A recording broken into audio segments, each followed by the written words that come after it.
ನಮ್ ಹೃದಯ ಚೆನ್ನಾಗಿದ್ರೆ ಮಾತ್ರ ನಾವು ಆರೋಗ್ಯವಾಗಿರ್ತೀವಿ. ಇತ್ತೀಚೆಗೆ ಸರಿಯಾದ ಜೀವನ ಶೈಲಿ ಅನುಸರಿಸ್ತಾ ಇದ್ರೂ ಕೂಡ ಎಷ್ಟೋ ಜನ ಹೃದಯ ಸಂಬಂಧಿತ ತೊಂದರೆಗಳಿಗೆ ಸಿಲುಕ್ತಿದ್ದಾರೆ. ಅದರಿಂದ ನಮ್ಮ ಹೃದಯದ ಸ್ಥಿತಿಯನ್ನ ತಿಳ್ಕೊಳ್ಳೋದು ಅತ್ಯಂತ ಮುಖ್ಯ.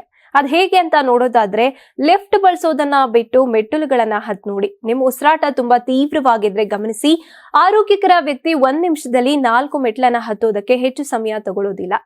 ಇದಕ್ಕಿಂತ ಹೆಚ್ಚು ಸಮಯ ತಗೊಂಡ್ರೆ ಹೃದಯ ತೊಂದರೆಯ ಸೂಚನೆ ಇರಬಹುದು. ಇನ್ನು ಎಡಗೈ ನಾಡಿ ಮೇಲೆ ಬಲಗೈ ಮಧ್ಯದ ಬೆರಳನ್ನ ಇಟ್ಟು 10 ಸೆಕೆಂಡ್ಗಳ ಕಾಲ ಎಣಿಸಿ.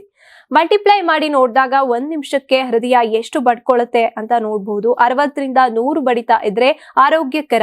ಇನ್ನು ಕಡಿಮೆ ಅಥವಾ ಹೆಚ್ಚಿದ್ರೆ ವೈದ್ಯರನ್ನ ಭೇಟಿ ಮಾಡೋದು ಉತ್ತಮ. ಏರೋಬಿಕ್ ವ್ಯಾಯಾಮ ಮಾಡುವಾಗ ಉಸಿರಾಟದ ತೊಂದರೆ ಅಥವಾ ಉಬ್ಸ ಆಗೋದಾದ್ರೆ ಹೃದಯಕ್ಕೆ ಗಾಳಿ ಸರಿಯಾಗಿ ತಲುಪ್ತಾ ಇಲ್ಲ ಅನ್ನೋದ್ರ ಸೂಚನೆ.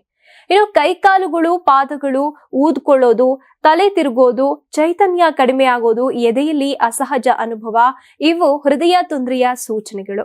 ಪ್ರತಿದಿನ ವ್ಯಾಯಾಮ ಹಾಗೇನೆ ವಾಕಿಂಗ್ ಮಾಡೋದು, ಹೆಚ್ಚು ನೀರು ಕುಡಿಯೋದು, ಧೂಮಪಾನ ಮತ್ತೆ ಮದ್ಯಪಾನ ತೊರೆಯೋದು, ಈ ಅಭ್ಯಾಸಗಳು ನಮ್ಮ ಹೃದಯವನ್ನ ಆರೋಗ್ಯಕರವಾಗಿ ಇರಿಸೋದಕ್ಕೆ ಸಹಾಯ ಮಾಡುತ್ತೆ. ನಾನು 86 kg ಇದ್ದವಳು 71 kg ಬಂದಿದ್ದೀನಿ. ವಯಸ್ಸಾದ್ಮೇಲೆ ಸ್ಮಾರ್ಟ್ ಆಗಿ ಕಾಣ್ತೀರಾ ಅಂದ್ರೆ ಜಿನ್ನಿ. 126 kg ವೇಟ್ ಇದ್ದು ನಾವು ಈಗ 114 kg ಲೆಕ್ಕ ಬಂದಿದ್ದೀವಿ. ಯಾವುದೇ ಸೈಡ್ ಎಫೆಕ್ಟ್ ಆಗಿಲ್ಲ. 84ರಿಂದ 50 kg ಬಂದೆ. ಆಮೇಲೆ ಸಣ್ಣಗೆ ಫಿಟ್ ಆಗಿದ್ದೀನಿ. ಅದಕ್ಕೆ ನಾನು ಯೂಸ್ ಮಾಡ್ತಾ ಇರೋದು ಜೀನಿ ಸ್ಲಿಮ್.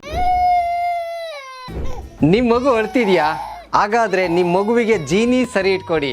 ಯಾಕಂದ್ರೆ ಜೀನಿ ಸರಿ ಇಟ್ಟು ನಿಮ್ಮ ಮಗುವಿಗೆ 100% ಸರಿಯಾದ ಆಹಾರ. ನಿಮ್ಮ ಮಗು ನೆಮ್ಮದಿಯಾಗಿ ನಿದ್ದೆ ಮಾಡಬೇಕಾ, ದಷ್ಟಪುಷ್ಟವಾಗಿ ಬೆಳಿಬೇಕಾ? ಹಾಗಾದ್ರೆ ಜೀನಿ ಸರಿ ಇಟ್ಟು ಕೊಡಿ. ಎಲ್ಲಾ ಮೆಡಿಕಲ್ ಶಾಪ್ಗಳು, ದಿನಸಿ ಅಂಗಡಿಗಳು, ಸೂಪರ್ ಮಾರ್ಕೆಟ್ಗಳಲ್ಲಿ ಲಭ್ಯ.